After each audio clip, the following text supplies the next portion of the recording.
Morning students. आज आप लोगों को हम रिवीजन करा रहे हैं। नेक्स्ट टर्म मंडे से जो है आप लोगों को नेक्स्ट लेसन शुरू किया जाएगा। तो आज के लिए आपकी रिवीजन है कुछ। इसमें हम आपको दे रहे हैं कि बिंदुओं के निम्न बिंदु युग्मों के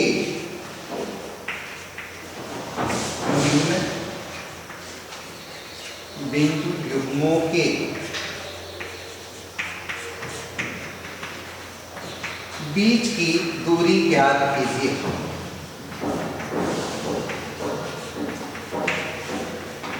बीच की दूरी ज्ञात कीजिए।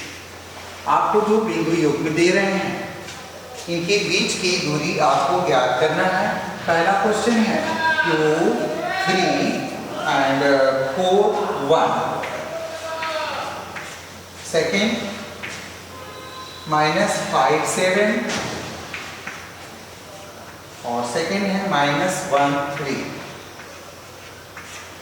एंड थर्ड क्वेश्चन AB और सेकेंड -A और B, -A -B। इन बिंदु युग्मों के बीच की दूरी आपको ज्ञात करना है। तो दो बिंदु युग्मों के बीच की दूरी ज्ञात करने के लिए हम आपको डिस्टेंस फार्मूला बताए थे कि D होता है root x1 minus x2 whole square plus y1 minus y2 whole square. तो आप इस फार्मूले का प्रयोग करते हुए आप 2, 3 और 4, 1 के बीच की दूरी ज्ञात करेंगे। आप इसमें देख रहे हैं पहले में दिया है a जो होता है एब्सिसा का मान होता है x अक्ष का मान, a ऑर्डिनेट होता है y अक्ष का मान। x की वैल्यू कहलाती है, सेकंड नंबर जो है y की वैल्यू कहलाती है। तो इसको हम क्रम से राइट करते हैं x1, y1, x2 और y2। ठीक है। उसके बाद क्या करेंगे आप इसमें डिस्टेंस फार्मूला जो है दो बिंदु युग्मों के बीच की दूरी D x1 माइनस x2 का whole square plus y1 minus y2 का होल स्क्वायर, इस फार्मूले में इसकी वैल्यू को पुटअप करेंगे। तो x1 की वैल्यू कितना दिया हुआ है 2 माइनस x2 की वैल्यू है 4, 2 minus 4 whole square plus y1 है 3 माइनस y2 है 1 होल स्क्वायर। तो 2 में से 4 को पहले माइनस करना बेटा।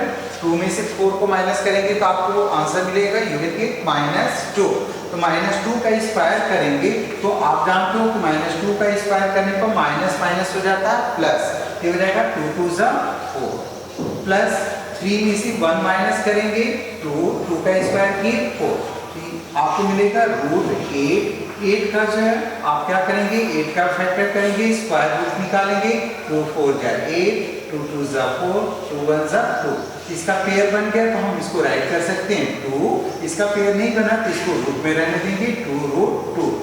क्योंकि दो बिंदु युग्मों के बीच की दूरी का कोई जो है इसका यूनिट नहीं होता है, कोई इकाई नहीं होती, मीटर सेंटीमीटर किलोमीटर नहीं लिख सकते, इसलिए इसका होगा इकाई, केवल ऐसे लिख देंगे या मात्रा 2√2 इकाई या 2√2 मात्रा। तो इस डिस्टेंस फार्मूला का प्रयोग करते हुए आपको क्वेश्चन नंबर 1, 2, 3 इसमें दिए हुए हैं। ये 3 प्रश्नों को आपको सॉल्व करके आपको डिस्टेंस फार्मूले से इसकी बीच की दूरी ज्ञात करनी है। अब क्वेश्चन नंबर 2।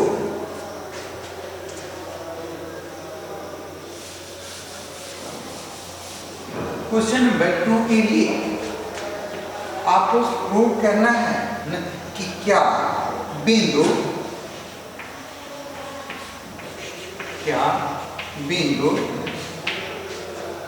1 5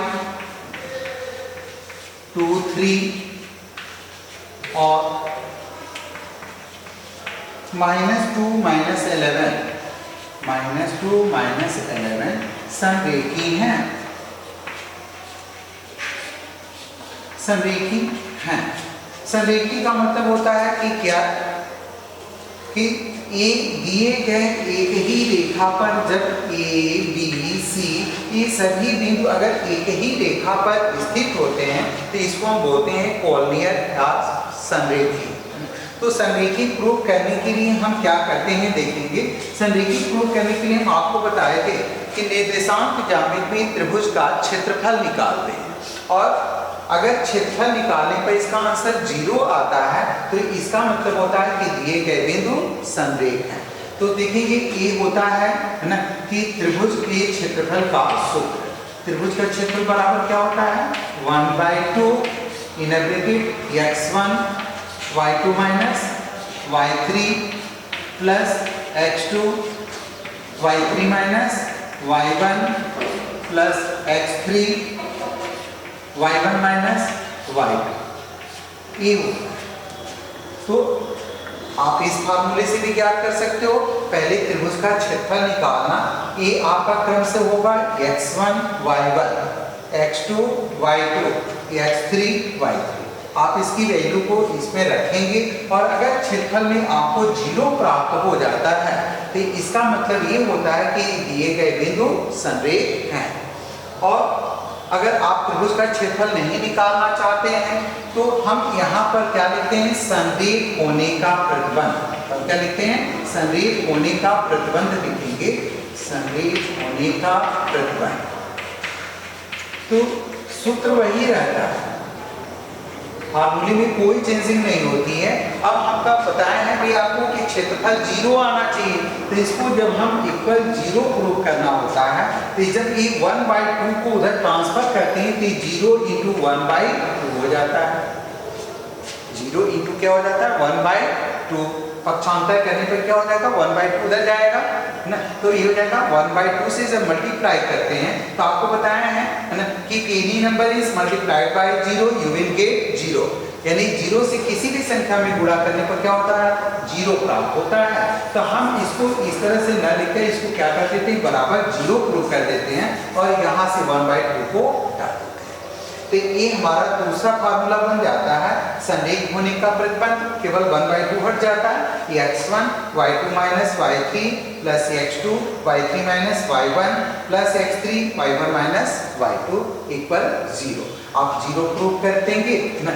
अगर आपको जो है 0 प्रूव करने पर जो है लेफ्ट साइड और राइट साइड दोनों 0 आ जाता है, इसका मतलब ये होता है कि दिए गए बिंदु संरेख हैं।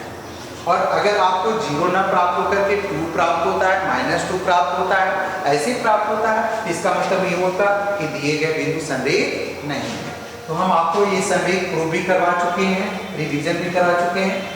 एक बार फिर हम आपको संरेख प्रूव करने के लिए दे रहे हैं। क्वेश्चन नंबर 2 को सॉल्व करने के लिए आप संरेख होने का प्रतिबंध राइट करेंगे ना, और x1 y2 माइनस y3 और एक फार्मूला यूज करके आप इसकी वैल्यू जो है सॉल्व करेंगे कि संरेख है या नहीं है। अगर 0 प्राप्त होगा तो संरेख है, 0 नहीं प्राप्त हुआ इसका मतलब बिंदु दिए गए बिंदु संरेख नहीं है। ये आपको आंसर में लिखना है। क्वेश्चन नंबर 3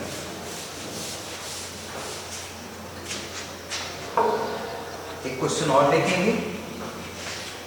क्वेश्चन नंबर 3 में है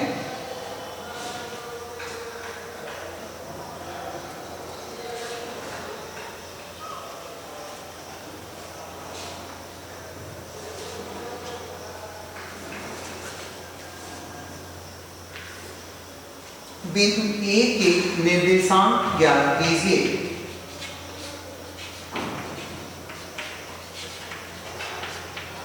बिंदु ए का निर्देशांक ज्ञात कीजिए।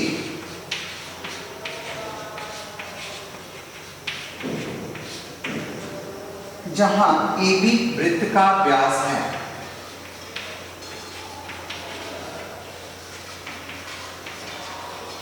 जहां ए बी वृत्त का व्यास है, जिसका केंद्र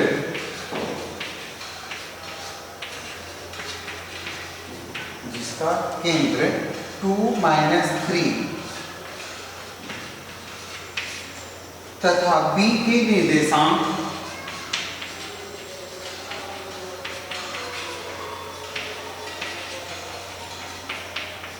तथा बी के निर्देशांक 1-4 हैं। This is a very important question for the board exam. बिंदु ए का निर्देशांक आपको ज्ञात करना है। मान लीजिए कि ए बी जो है एक दिए गए वृत्त का एक व्यास है। मान लीजिए एक वृत्त हो गया, ए बी इसका व्यास हो गया, ए और बी, तो ए बी वृत्त का व्यास हो गया जिसका केंद्र दे रहा है 2 - 3 है। ये मान लीजिए एक केंद्र हो गया O, इसका जो है कोऑर्डिनेट्स दिया हुआ है 2 और -3, और कह रहा है बी के निर्देशांक 1, 4 हैं, 1 और 4 है। तो इसमें ए बिंदु का निर्देशांक पूछ रहा है। तो ए का निर्देशांक आप क्या कैसे ज्ञात करेंगे? मान लेंगे कि माना ए का निर्देशांक है x y, क्या कैसे करेंगे ना, लिखेंगे माना बिंदु ए का निर्देशांक बराबर हो गया x y। तो आपको मालूम है कि ए ओ जो होता है रेडियस पॉइंट होता है, एक त्रिज्या होती है और त्रिज्या दोनों क्या होती है, बराबर होती है। तो इसके बीच की दूरी इसके बीच की दूरी के बराबर होगा। तो आप ये भी कर सकते हो कि OB के बीच की दूरी यूज करेंगे, OB के बीच की दूरी D = क्या हो जाएगा, D इक्वल होगा x1 - x2 का whole square plus y1 - y2 का होल स्क्वायर।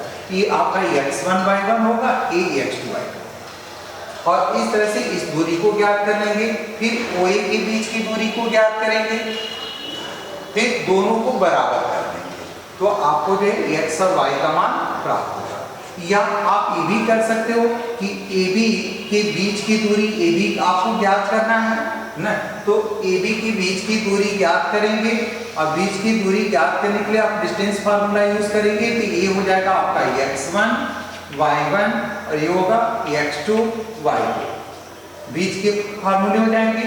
ये मध्य बिंदु दिया है, तो मध्य बिंदु का फार्मूला क्या होता है, मध्य बिंदु के लिए x = होता है x1 + x2/2 और y = होता है y1 + y2/2। तो मध्य बिंदु ज्ञात करने के लिए आप इसको राइट कर सकते हो कि x है ना +1/2 और दूसरा हो जाएगा y + 4/2, और मध्य बिंदु की जगह पर यहाँ पर x की जगह पर क्या रख देंगे 2। जैसे हम एक आपको ज्ञात करके नीचे बताना है, x = हमने बताया कि x1 + x2 और y बचेगा 2, और y = क्या होता है y1 + y2/2। तो इसमें आपको इसका मध्य बिंदु ज्ञात करना है, तो इसमें x1 का मान कितना दिए x + 1, तो आप इसको राइट करेंगे x + 1/2, और मध्य बिंदु इसका कितना दिया है x का 2, तो यहाँ पर रख देंगे 2।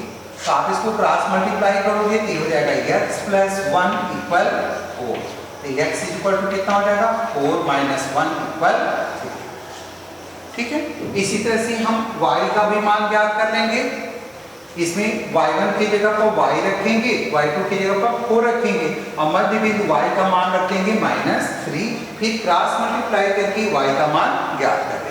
तो x y का जब मान मालूम हो जाएगा तो AB के बीच की दूरी ज्ञात कर लेंगे डिस्टेंस फार्मूले से, x1 - x2 का whole square plus y1 - y2 का होल स्क्वायर। तो इस तरह से आपको क्वेश्चन नंबर 1, 2, 3 ये तीनों सॉल्व करके लाना है। मंडे से आप लोग जो है ना उसमें कंस्ट्रक्शन के लिए जो है आप लोग बैठेंगे ना, और इसको देखेंगे अच्छे से कि कैसे हम कंस्ट्रक्ट करा रहे हैं, उस तरह से आप लोग कॉपी पर बनाएंगे। तो कंस्ट्रक्शन की रीडिंग करेंगे। Thank you students.